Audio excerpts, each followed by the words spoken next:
What's really good, my people? Welcome into No Catch Up Sports Talk via Chicago. I am your host, Sean Little. Big Nick the Quick with me on a Tuesday. Yes, March sir. Madness, Sweet 16 is in play. We're going to give a little review of our first two rounds, our enjoying, our watching pleasure. Did we enjoy it? Did we not? If you know me and Big Nick, we're not big college basketball guys. You know what I'm saying? So we're going to talk about the tournament, do a little review there. NBA awards, we got to talk about the latest in the association. Joel Embiid is now the favorite by quite a wide margin to win the MVP here. What a flip. It's actually really interesting. I actually talked to Tim Bontemps, ESPN, at the Garden the other day.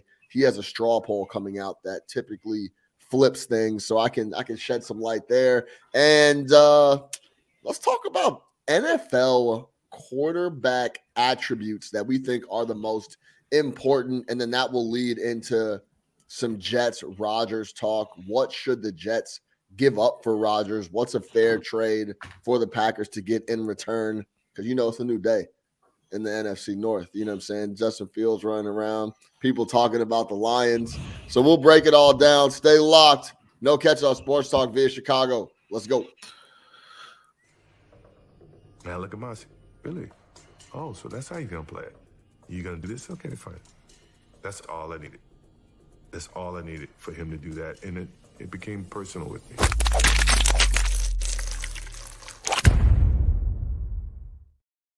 Big Nick the Quick, what's going on?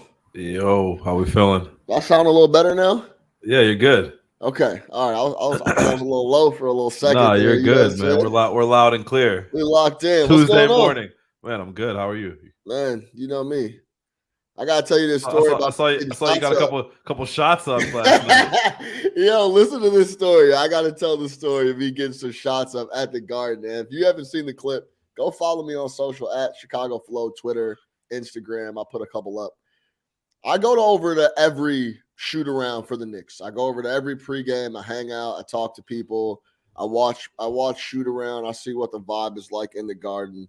And what's funny is Taurean Prince was burning the net down, and he was out there for a long, long time in pregame, and he had a career game at the Garden. I think he went 8 of 8 from 3. He cooked. But I'm on the sideline, and I'm doing some social hits. I'm doing stuff for work, and Worldwide West is sitting courtside. Worldwide West. So he calls me over, and I had talked to Worldwide West a couple different times, just on some like, what's up, what's going on? And he calls me over. He's like, yo, where do I know you from? And I'm like, oh, yeah, like, we've chopped it up a couple times on the sideline, but you know how it is, man. People on the Garden floor, people just everybody, you know what I'm saying? Everybody just trying to be cool, say what's up to everybody. So like, he didn't really know who I was, but we had chopped it up a few times. He comes over, he's like, where do I know you from? He's like, I'm like, oh yeah, I work for the network. I'm on a show typically right before the Knicks, right after. He's like, oh, that's right. I seen you on that a couple times, blah, blah, blah. So we get to talking. We're just having a good time. He's talking to me about, everybody's feeling good at the Garden because they're rolling, right? They're winning. He's all good. He's like, you play ball? I'm like, yeah, I play a little bit, man. But like I haven't played. I might be retired from full fives, man. Da, da, da, da. We start laughing about, like body injuries and backs and legs.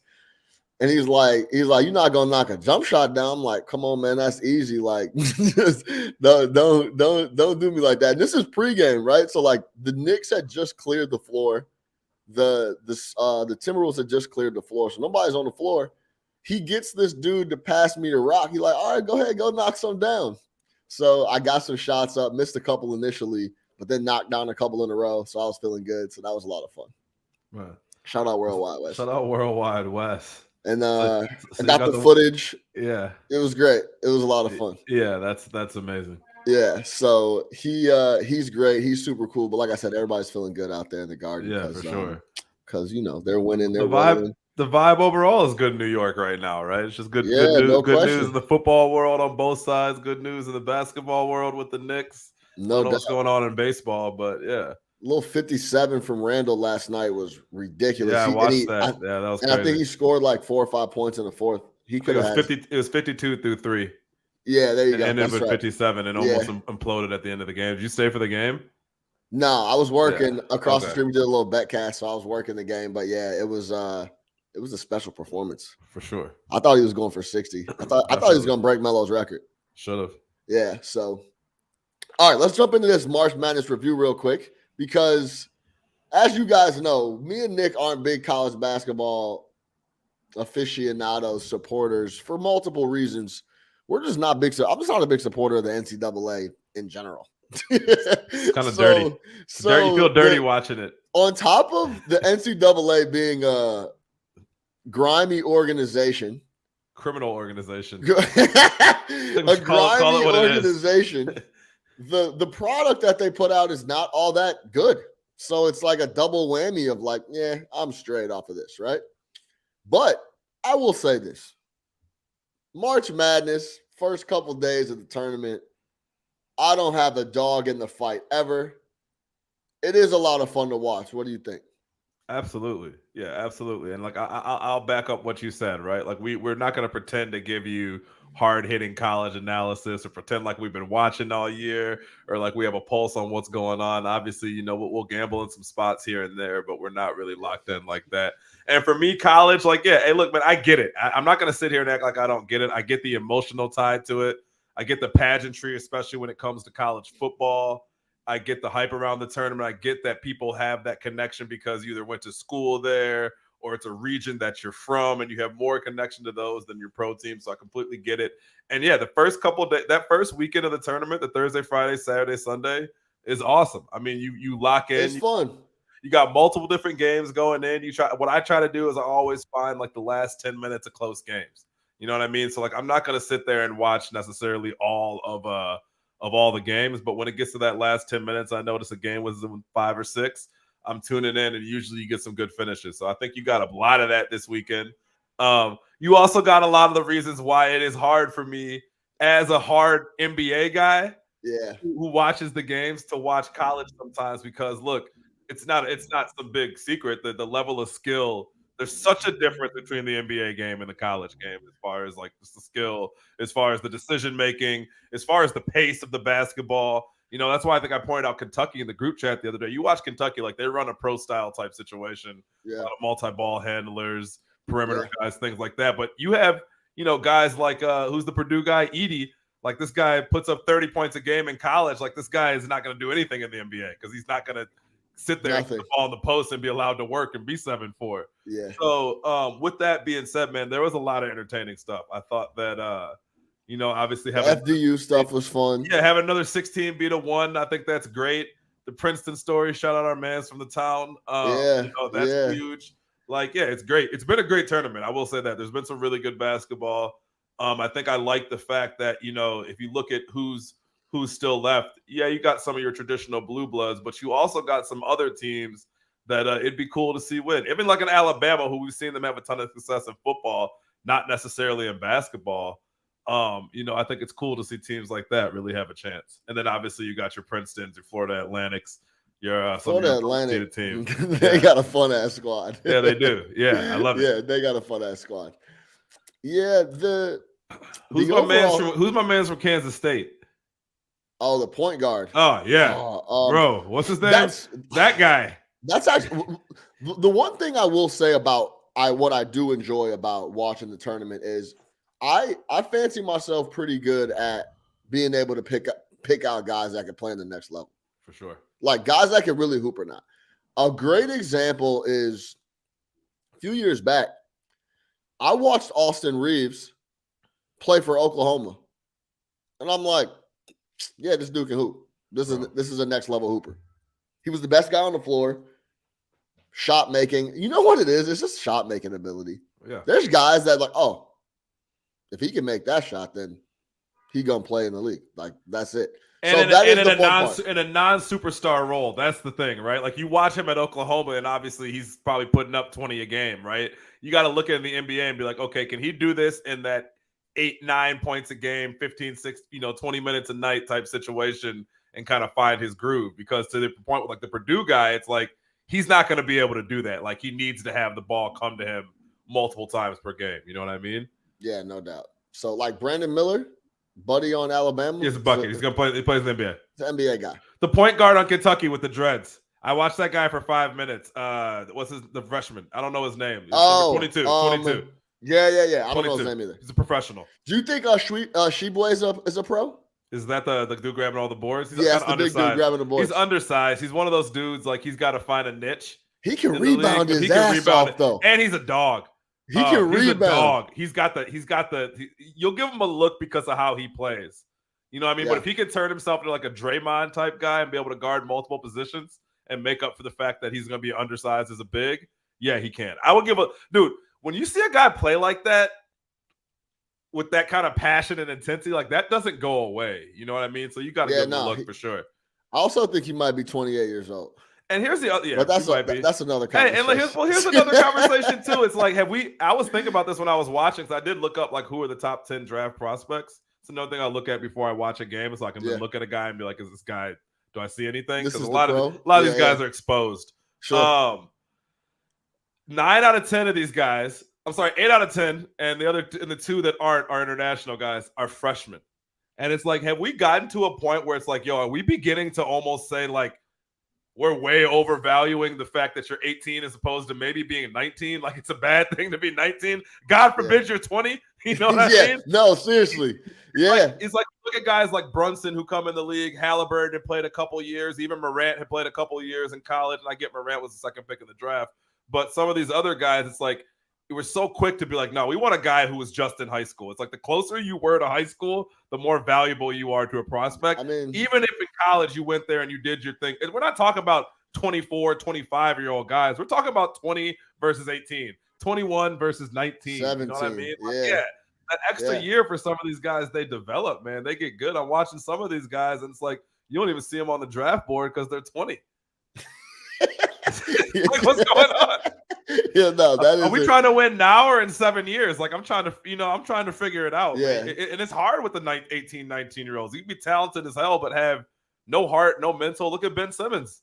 Guys like that. You know what I mean? Like, you don't know about these guys. So I kind of like that second, third-year guy. I understand the potential of Ben coming out, but was a way better player than he is now. Yeah, and let's put the same questions out. They said he had no heart coming out. Yeah, maybe. But yes, it's been proven correct. How about that? Absolutely. All right, let's move over to the same hoops, but let's go over to the big dogs, the professionals, the older gentlemen. NBA awards, which will then lead into some NBA conversation. Wait, you didn't give me who you think is going to win. We got to give people the title. Who do you got? I picked Houston, and I took Florida Atlantic on the Cinderella before the tournament started. So my boys are still alive. I think the way Florida Atlantic shoots it is a lot of fun. And they're deep. They run like 10 guys, 15 plus minutes or something crazy like that. So they got a lot of guys that can shoot it, and they got guys that don't care about what people think because they try to do 360 windmills at the end of games. So they got a little bit of don't care in them too. That was ridiculous. So that was absolutely ridiculous. You might need that at some point in the tournament too. So that was ridiculous. Yeah, I rock with Florida Atlantic. They got shooters. I got a surprise. I'm going Michigan State to win the title. Yeah, let's go Michigan State. That defense. He's got those Izzo dogs. I will say this: they play like the man, coaching. They play, yeah. Coaching matters for sure. Like when it comes, especially in college ball, when it comes down the stretch, just in big spots. That's why we know who Tom Izzo and these guys. That's why he's always there. Yeah, exactly. with no blue chippers either. You know what I mean? Yeah. Like he's just got a bunch of guys. So that does matter. But yeah, I'll go Houston. They got a bucket. Bama is interesting. I like them a lot as well. I have them in a bracket, but yeah, I'll go Houston, Florida Atlantic. Damn, you did a bracket? From what I've seen. I thought you weren't a bracket guy. I'm not a bracket guy. I get finagled into doing them. And I thought brackets and fantasy football were last two holdouts. Like I know. Yeah, I'll never done fantasy football. I'll never do fantasy football. Never. Sean's the last. Don't hit me. Don't hit me on fantasy football. No thanks. Okay. Hey, MSG calls with the check for fantasy football. You're gonna have a line. Oh yeah. Well, Sunday. if we had a show. Call me Matt Berry. Matt Berry. I think it's starter sit with Sean Little. Yeah, starter sit. No cap. Yes. Yeah. I'm all about it. I'm looking at sitting down Lazard here. He's gonna be sending group text. Who should I start on Sunday? Yeah, Who y'all got, man? That's PPR funny. league, what? All right, let's get into these NBA awards. Embiid is now the almost 2-1 favorite, depending on where you're Crazy. looking across the market. Where was it last time we talked about it? Like last time we -600? talked, it was something about that. Jokic was the guy. Still could potentially be the guy. I think they were looking for a reason to not give it to Jokic. They lost 4 straight for the first time this year. Mm-hmm. And it flips.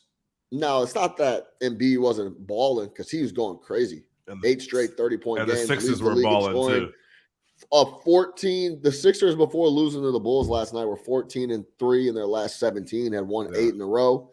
So that always helps. Do you agree with the flip, Embiid? This is what I've always said. Give it to him or not, the streets are gonna give one of those MVPs to Embiid.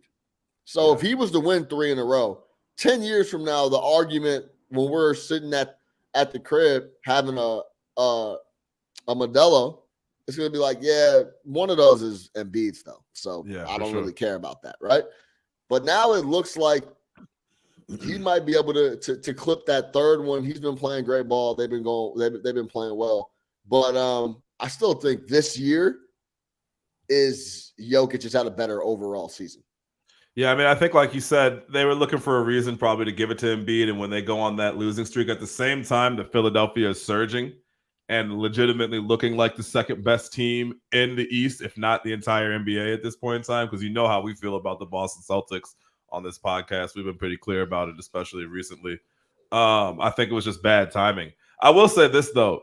It's not like if Embiid gets it, you're going to be like, oh, man, Jokic was robbed, right? Some of the Embiid numbers are ridiculous. Like Embiid leads the league in scoring, and Embiid leads the league in free throw attempts, which I thought when they said that last night, which I think is the craziest stat in the world. Like he leads the league in free throw attempts as a 7-foot center. You know what I mean? And shoots like 85% from there. If you watch him, I know he ran out of gas in that double overtime last night, but fouled out.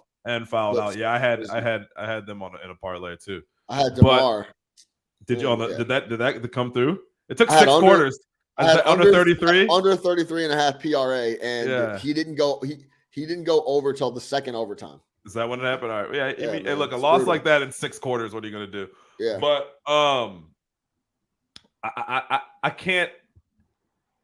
can't be mad at the flip. I'll put it that way. I don't think it's ridiculous. Like I don't think it's crazy. I think if you look at again how Philly's finishing the season when it matters, what Embiid's meant to that team, how he's played all year, the fact that he does lead the league in scoring, and at the same time, you know, the Nuggets are slipping a little bit.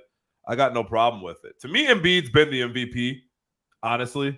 But yeah, I got no problem with it. All right. I think everybody's talking about the MVP, and I've talked about it a bunch overall, but there's a couple other spots that are really interesting. You want to talk about anybody other than those two? No. Oh, the other awards. Okay. Yeah, the other awards. I mean, Giannis is still live, by the way. Oh, well, Giannis, you know what I say on this. I think Giannis is almost like MVP fatigue, because if you really look at it, Giannis should get the MVP every single year. Giannis is the most. I think you have a better Nuggets team if you take Jokic off than you do with that Bucks team if you take Giannis off. That's how much of like the cliche word force multiplier I believe Giannis is. That's how good I think he is, because it's the both ends. Like Giannis is by far their best player on offense and by far their best player on defense. I get Lopez is going to get defensive player of the year. Drew is a dog one-on-one, but Giannis just does things as far as covering the entire floor for them that you can't really quantify. Like I think we don't appreciate. I think we're not appreciating yet what Giannis is doing right now, because that team is ass. If you really look at it, it's a whole bunch of question marks plus Giannis. They just happen to all fit really nicely next to him. Yeah, he's the catalyst. Drew's an all-star. Yeah, he's fine. Like Middleton's an all-star for some people. Fine. Not for me. He's fine. And then who else? A bunch of old guys. But they're excited to get Ingles and fucking Who's my man's Boss Man 99? Like it's just a bunch of guys that No, fit well around him. But I've been Giannis, saying that. Giannis is the yeah. I really think they need to stop resting on their laurels with Giannis and go get him like a Dame. Dame, I've been Brad Beal. clamoring for Dame to go to Milwaukee for a couple of years now. I think that's the perfect fit. It's the Perfect player to play with Giannis. Yeah. Oh, the one thing I did want to bring up, I talked to ESPN's Tim Bontemps, and if you remember last year, Embiid was the favorite, and in the last 10, 12 games, it flipped, and Jokic ended up running away with it. And Tim Bontemps has one of the most influential NBA straw polls that is released for the MVP. I think he does 3 a year, 2.0, at like 77% of everybody had Jokic. And whatever this third straw poll says is going to be the one that wins the MVP. When's it coming out? He told me towards the end of March here. So probably like next week is what I would say. Yeah. Because he's asking real voters who they're going to vote for. He keeps them anonymous. He doesn't say who's who, but he essentially says, yo, this is what it looks like. And that'll be coming out. If everybody comes out and says Embiid, that number is going to go from -2 to 7 or 6 or whatever it is. Is now the time to get in on Embiid? Now, what we talked about is it's so subjective that it could come out 50-50.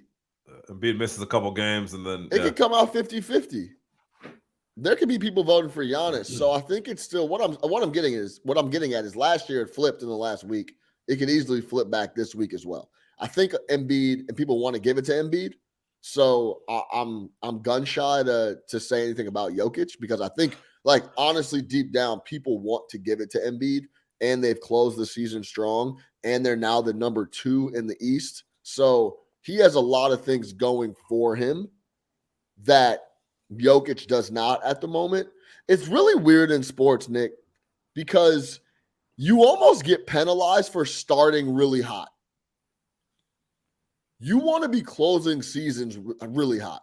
Absolutely. If you go out and you're the number 1 seed from the start of the tape to the end, but at the end of the year you kind of struggle a little bit, it's like, they didn't really close the year that strong. Like, bro, I've been the number 1 seed all year. Also, you know what else is dinging Jokic? The West is weak. And people think everybody knows it. And people are like, yo, this conference is trash. People don't think it, they know it. It's like, trash. Jokic is the number 1 seed in a conference that's ass. So that's the other thing that's going for Embiid and Philly as well. And we could realistically say that Denver's the 4th best team in the NBA, right? Like it's a toss-up between Denver and Boston for that 3rd or 4th spot for me. Yeah, I mean, you could. I would say potentially some people might say the top 4 teams in the league are in the East. Cleveland or New York? Cleveland, New York is 6 in the NBA, I think. Yeah. So could the Knicks beat the Nuggets in a 7-game series? Sure. Also, let me ask you this: have you seen anybody get extremely physical with Jokic yet? No. I know who will. Do you know what I'm saying? Yeah. I'm talking about, I'm not talking about Jordan rules, but he's good enough offensively, skill-wise to kind of curve that.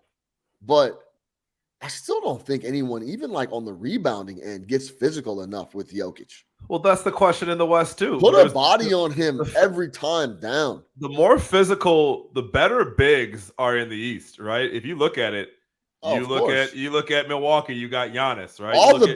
You look at all the bigs are in the East. You look at Boston, you got Time Lord and Horford. You look at Philadelphia, you got Embiid. You look at Cleveland, you got Mobley, Allen. You look at the Knicks, you got Robinson, Randall. You know what I mean? It goes on. You know, and you look at the Heat, even you got Adebayo.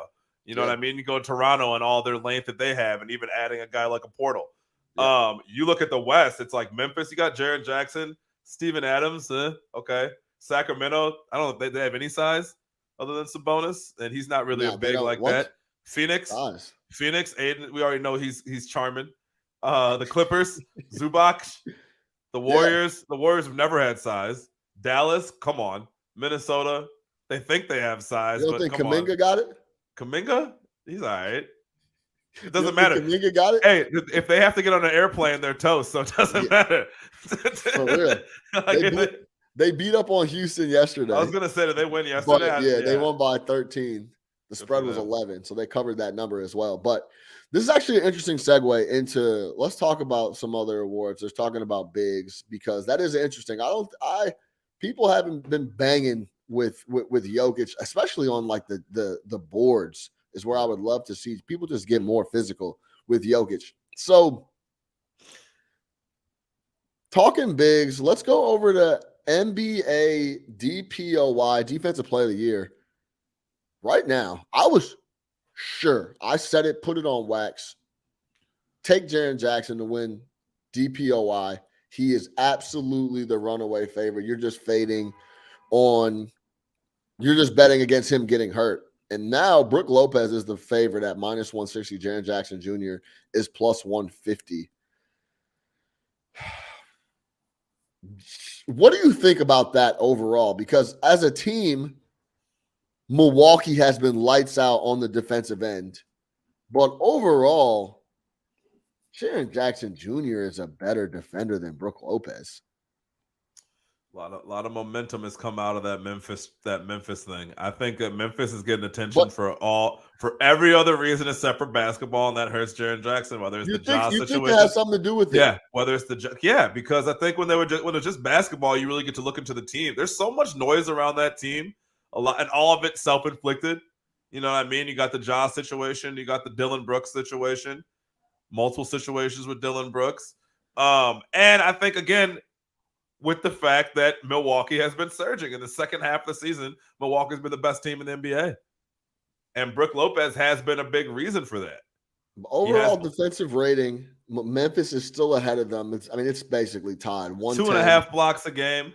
110.1 overall defensive rating. But yeah, he's the best blocking big in the NBA. And plays perfect with Giannis. Their defensive scheme between him and Giannis works perfectly.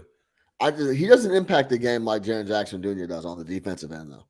When you take him off the floor, Memphis is essentially average on defense. This Brook Lopez is real quick, just on a quick side note. Yeah. Brook Lopez has one of the craziest careers I think we've ever seen in the NBA. He was like a big time scorer, 20 point scorer type guy who then completely reinvents himself as like a 3-point big, a 3-point defensive big who is like timeless, and he's putting up 16 a game right now at age 34, and he's playing almost every game. You remember when we used to make fun of this? Is a perfect example, actually. I remember when the NBA first started to turn to where it was just like three or layup. Yeah. And Serge Ibaka started shooting threes, and we were like, "Yo, what is this guy doing? Yeah, what's he doing?" He was so ahead of the curve. But yeah, Brook was like, wait, how do I elongate my career here? I like this here. I like it here. And he's like, oh yeah, I just got to start shooting threes. And that's all he's done for the last 8 years. He's been awesome. He's won a championship doing it. He's going to win Defensive Player of the Year. He's going to be in the league another 5 years, easy. 6 years. Yeah. If you would have told me 5 years ago that Brook Lopez was going to win a DPOI, I would have laughed in your face. Like, no, there's just no way. He's averaging the most points he has since 2017. Yeah. Too. It's like offensively, he's also doing his thing for them. Like it is it's just a crazy career arc when you look at it. Well, him going to Milwaukee changed everything. Changed his life. Like you have to. Well, it was just. This is the thing about situations in the NBA. It was very clear direction. You either can knock down corner threes or you do not play. Yep. So he said, all right, cool. I'm knocking down corner threes, I guess. Yeah. And then he starts locking up on D, and there's a presence down there. He rebounds well as well. I think he's in a contract year too. So yeah, it's a shout out to Lopez the trajectory brothers, man. On him. So you know how we feel about Rolo. Shout out Brook Lopez too. Absolutely. Shout out Rolo. Big Lopez Twins fans here. Hey man. Rolo that's your boy. You love that guy. That was my guy. He's a Sean Little all-star for sure. You want to talk about a dude that played hard. Plays his ass off. Robin Lopez was trash. Played hard. Hard. Impacted the game. For sure. impacted the game. Had moments. There was Robin Lopez things. games where Robin Lopez is out there doing stuff. Yeah, Dude, he does things. Could Walker Kessler be a Robin Lopez if he keeps it up? If Walker Kessler is cold. Yeah, he is. He's I nice. love Walker Kessler's game. He runs the floor at Robin Kessler. Sounds like a newscaster. Walker Lopez. If he's of course he's gonna have to learn how to shoot it. That's how you stay in the NBA. If you can't shoot it, pack it up. Yeah. You better be on a really good team where they flat out need you to do one thing. You better be PJ Tucker. PJ Tucker's awesome at what he does. But the reason that he's awesome at what he does is because he's literally been on teams the last 4 years that need him to do one thing specifically. And he does it. And he does it. Quarter That's three. it. That's Quarter it. three and look tough. Play defense, bother people, shoot corner threes. Pat That's Bev. it. That's it. All So you would give Brooke Lopez DPOY before Jaren Jackson? I'm fine with it. Yeah, I am. I think that you got to send some hardware. You got to send some hardware to Milwaukee. Somebody's got to get it over there. You would be a terrible voter. I hope we never make it big enough to where you get a. So Giannis didn't win MVP. I'm gonna go ahead and say DPOY. I believe in his defensive impact. I'll say that. Okay, fair enough. I think Jaren Jackson is overall a better defender. Has had a better year. You could also give it to Giannis if he didn't get hurt. Yeah, I mean, you could give Giannis most improved player for being fucking out. if you want to have that conversation, I'm available. Giannis most improved in the last 5 years in the league. That's the guy gets better every fucking year, and we pretend like it's not happening. You know those guys that are always talking about the literal sense of the award. Well, if we're talking about most improved, be honest, it's been Giannis. Hey, but for real though. Is Giannis getting better every time you watch him? That's what it's true. He gets better every year. It doesn't make any sense. He's also it's crazy. Speaking of most improved, Laurie has been tape to tape. He's minus 450 over at FanDuel, which is probably short, to be completely honest. Yeah, it is. He's minus 700 at Caesars. You might start in the All-Star game. Once that happened, it was over with. If you want to tie up some bread, Laurie has had such an awesome year. If you want to tie that with something else, I wouldn't be mad at Laurie getting added to a slip. And then we go over to NBA Sixth Man of the Year. I knew this was going to happen, and I'm actually sick I didn't grab Brogdon. He's now back to minus 175. Yeah. After quickly had that massive game against Boston, and he literally went to minus 155. So playing in New York can do for you. Minus 155 from plus 200 in the matter of a week. And now Brogdon's back to being the favorite at minus 175. I would not be mad if you parlayed Brogdon, six man, and Markkanen most improved. I think that's a winning ticket. That'll probably pay even money right around it. So I wouldn't be mad if you wanted to tie that up. I believe the only place you can tie up minus 109. Yeah, I really like that ticket. If you want to get some action, go tie up minus 109. Six man of the year Malcolm Brogdon and most improved Lauri Markkanen. I think those are done and dusted here with 10 games left. So that's you want to add in the Embiid MVP? No.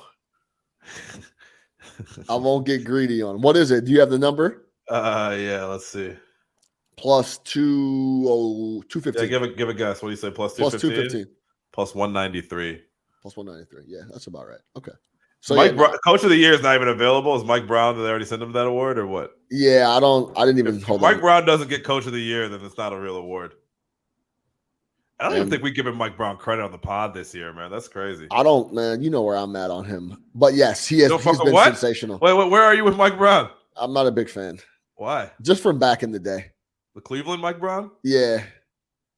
I thought he was getting too much love. And then he got love on that Warrior staff. And it was like this dude just bumps. He went from LeBron to Curry to he deserves the love in Sacramento. Absolutely. Yeah, he's doing a phenomenal job. That's a complete 180. Like we haven't seen. That team's been waiting to be good for years. This is a personal problem. I tend to hold these grudges. I'm not a fan. It was I'm talking about 10 years ago. Mike Brown can win a championship. Yeah, Yeah, he's all right. Mike Brown can win a championship, and you wouldn't. No, Speaking of- I'm being unfair, but yeah, he's done a phenomenal job, and he just has them believing and playing very modern offensive basketball. It's fun to watch. Their offense is crazy. Speaking of Sacramento and the NCAA tournament, I know what your answer is going to be on this one. When did you know De'Aaron Fox was going to be the one? Man, a long time ago. It was that tournament. For me, it's the tournament game against Lonzo. Remember, it was Lonzo versus De'Aaron Fox. Him versus Lonzo. De'Aaron Fox ate him up. Yeah, he ate him up. And De'Aaron Fox ate him up. And it was that thing too, where it was UCLA Lonzo, the next coming of all the hype of it was a mix between Magic Johnson, Steve Nash. Like, he was getting crazy comps, Lonzo. Point guard ever. Yeah, as he was coming out. And yeah, De'Aaron Fox went crazy on him in the tournament. But yeah, a long time ago, man. There's just guys, I've said this multiple times. There's guys that are just different with the rock in their hand, the ball at their feet, the way the football comes out of their hand. He's up there with, when he has the ball in his hand, he's pushing the break. Lonzo? No, Fox. De'Aaron. It's different. It just looks different. It's crazy that, and I'm still not going to tell, I'm still never going to say this was a good trade, but it's crazy that getting Halliburton out of there and just saying, nope, it's De'Aaron Fox show, like we don't want anybody else in the way, has actually turned around for them. And I still think Halliburton was an all-star. I still love Halliburton, and long-term still think he's going to be phenomenal, but it took a lot for them to look at that and just be like, no, we'd rather just take another all-star and Sabonis and build our team around Fox and Sabonis, which they're third in the West. And I'll say this, don't fall asleep on them in 7 games. Who, the Kings? They can't defend anybody at all. But if you fall asleep, they're gonna hang 140 on you. No question. That's what they want. That's the whole plan. That's the whole plan. That's the plan. No. The plan is here's Mike 140. Brown's out there like, hey, if here's 140, can you score 141? That's the plan. Exactly. Like, yeah. That's 100%. We're gonna allow you to, but will the ball go in? Yeah, for sure. But can you do it? No doubt. All right, let's move over here to the average 121 points a game. Yeah, it's the best offense in the NBA. Yeah, for sure. No question. Absolutely. So let's move over to the NFL. I had an interesting question for Big Nick the Quick. He was trying to back out of it already, by the way, when I sent it to him. We needed parameters. The question I brought to Nick the Quick was, what are the most important attributes to you when talking about a franchise quarterback? Is it arm strength? Is it leadership? Is it mobility? Is it toughness? Is it, I think those are like the big ones. Intelligence, leadership, it kind of all starts to meld together.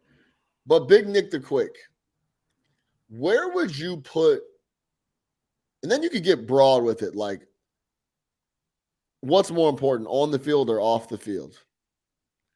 Because when we're talking about quarterbacks, and I know a lot of people had issues with that Deion Sanders clip of him hanging out with the white folks and chuckling about how he likes poverty kids to play defense and smart kids to play quarterback, essentially is what he said. But he said what a lot of these coaches are thinking. Trust me. You have to be very particular about your situation. Picking a quarterback is like picking a life partner, a girlfriend, a wife. Like, they have to be how you see a partner being for a long period of time. And if they're not that, the shit's not going to work, and you're going to get fired, and you're going to lose your job and looking for work at another franchise. So, Nick, tell me, how about this? We'll do 3. No, I got it. No, go ahead. Because tell me, because I think it'll just be a better conversation, more fluid, if you just tell me what do you think go from last up, like 3, 2, 1 type. No, I'm going to tell you from the first. So okay. I think by far, without a doubt, right, outside of all the intangibles, everything else that you can talk about with a quarterback that all matters, number one, your guy has to be good enough. So skill is the number one most important attribute in a quarterback. Whatever that skill may be, right? If your guy's an athletic, mobile quarterback, then he needs to be very talented at that. So you're picking Anthony Richardson number one then? No. Because I'll tell you, because there's other things. We're talking about a list of skills. See, that's the thing. A franchise quarterback has to have multiple different skills that they're good at, or multiple different number one, multiple different attributes, though. But you have to have. You can have the most skilled guy, but if he doesn't have everything else, it doesn't matter. All right. You can have guys that have a whole bunch of other things. If they're not skilled, it does not matter. All right. There have been plenty of guys who have everything else, but I think at the end of the day, your guy has to be able to get it done. He doesn't have to be the most talented guy. He doesn't have to be a freak of nature, but he has to have the required skill to succeed in the NFL. Right? Arm has to be strong enough, right? Got to have the vision, got to have the precision, the accuracy, all those things. Okay. Because you just can't do it if you don't. Next thing, I think it's that leadership. You got to have a guy who not necessarily needs to be the most vocal leader in the world, right? That's great for some guys. Some guys lead a different way. But a guy who leads, a guy who's accountable, a guy who sees himself as that leader and carries himself around the building that way. If you look at a lot of stuff that came out about Hurts this year, a lot of it was how he carried himself around the building, right? You talk to him, you see him, the way he handles it, the way his teammates look at him, the way his teammates talk about him, like he is a leader. Guys are going to follow his lead. He's going to hold himself accountable. He's going to hold other guys accountable, right? And to me, the greatest franchise quarterback of all time is Tom Brady. So that's where I'm getting at, right? If you want to know the mold of franchise quarterback, it's Tom Brady. Tom Brady was the most talented player in the world. Definitely the best leader in the NFL when it came down to it. I think next thing is that poise, right?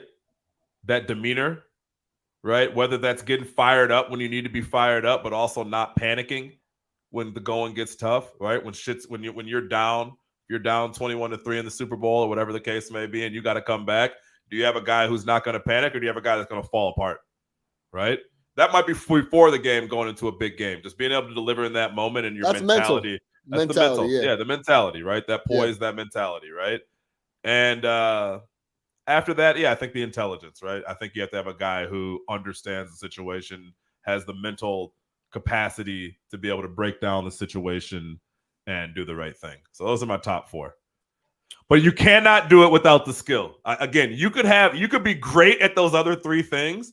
The NFL, there's just a fine line between you can play in this league and you cannot. And if you're under that, it does not matter because the guys in this league are too good. So that's why I put skill first. Everything else you can kind of work with. If you just don't have it, you can't play in this league. I think skill is the last. Interesting. I think skill is the bottom of the barrel because there's been a lot of guys that have been successful in the NFL that don't have a lot of skill. Drew Brees was just accurate. He had one skill. But he was accurate. He was all mental. Peyton Manning, if you really want to keep it 100, couldn't throw a spiral. Not a lot of skill at all. But when we're talking about the mental side, the leadership side. But those guys could make all the throws that you needed to make. Hey, Nick, man, you know when you're in a healthy relationship like you are, like I am, and you just lay your head very comfortably at night?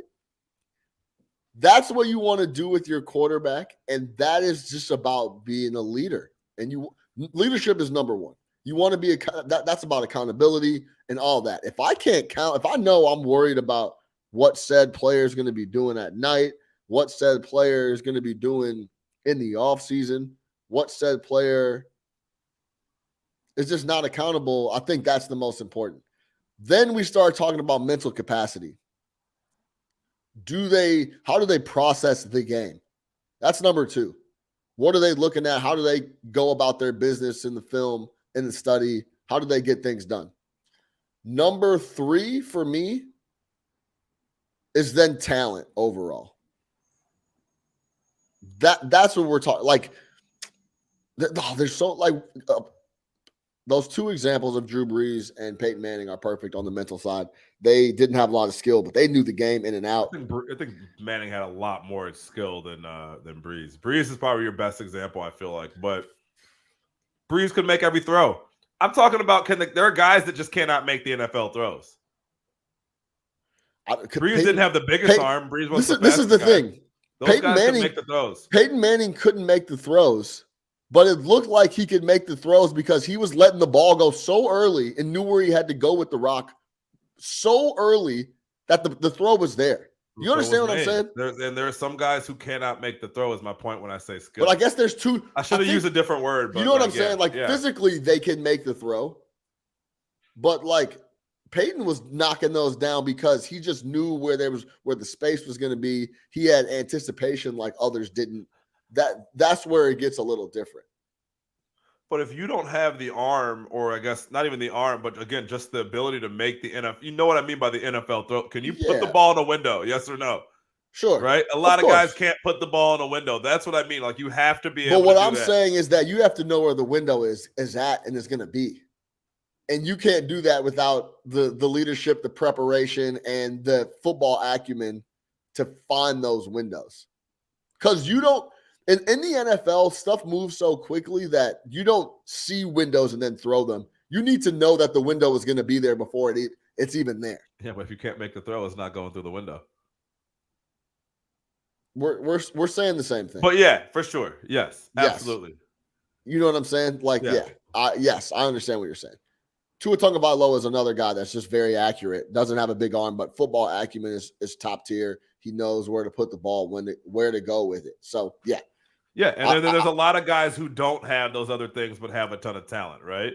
That's your I don't know. I mean, we could throw out some guys. I don't know why I'm blanking on ultra talented guys who don't seem to be able to get it done, but like Kyler Murray, ultra talented. Yeah, zero football acumen.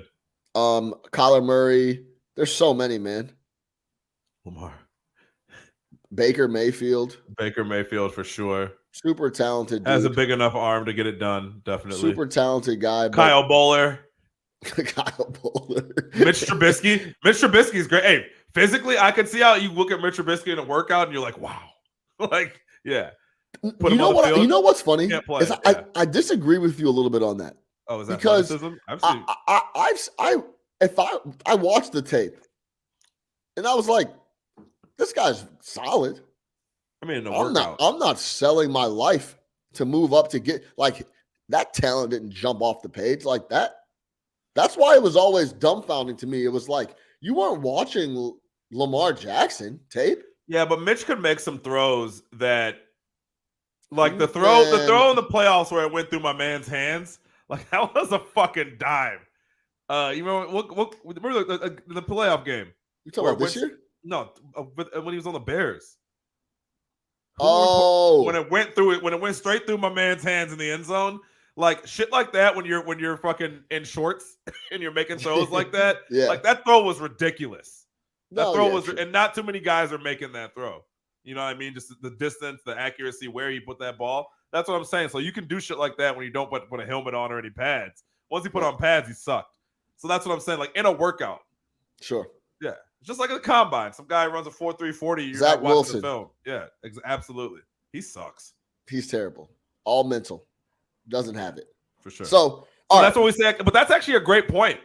That's probably why Salah went off him as soon as he did. Because it's like, hey, the second he couldn't take accountability for his play, it's like, oh, this guy, we can work with him sucking. We can try to make him a good quarterback. But that's what I'm saying. That's why it's it's Mike number fucking one. White here. It's not like we're turning to fucking some Heisman Trophy winner. But it's like, this guy can't take accountability. You gotta Can't go. do it. So yeah, you're probably right. Maybe I would flip the leadership 1-to-1, but I'd still put skill at 2. That's why I have Bryce Young still the best quarterback coming out. I just can't get over the poise, the mental capacity, and it's not like he was playing at BYU. He was playing Florida, Georgia. The biggest of the big, the best of the best. So and he's the smallest of the small. So you hope you get him an offensive line that can protect him. Because if that dude gets hit, it might be game over. All right, let's close the show out with this Aaron Rodgers talk. What is he worth? What's the holdup here? What do you think the holdup is? Is it just waiting? Well, they're saying compensation is the holdup. Obviously, if you're the Packers, you want to get as much as you can for them. I think the Jets are trying to play it like, well, he doesn't want to be there, so let's just work out something nice and let's just kind of end this. And the Packers are like, no, absolutely not. We have Aaron Rodgers. We have the asset. We want to hold out for everything possible. I think they obviously, so the Jets have the 13th pick coming up in the draft. The Packers want that in addition to more compensation. And I think the Packers also have the leverage in the sense that they're in no real rush to move him. Right? I think if they move him now, there's a big cap hit. If they wait till after June 15th, the cap hit lessens significantly, right? So if you're the Packers, you're just going to sweat these guys out. It's like, hey, either make it now. We got till June that we can wait. And if you're the Packers, someone brought up a great point. Stafford, right? When he wanted to leave Detroit today, where do you want to go? We'll make it as easy as possible, right? Matt Ryan, when he wanted to leave Atlanta, where do you want to go? We'll make it as easy as possible. You've been a great citizen. You've been great for us. If you're the Packers and this guy wants to go somewhere, you're saying, fuck you.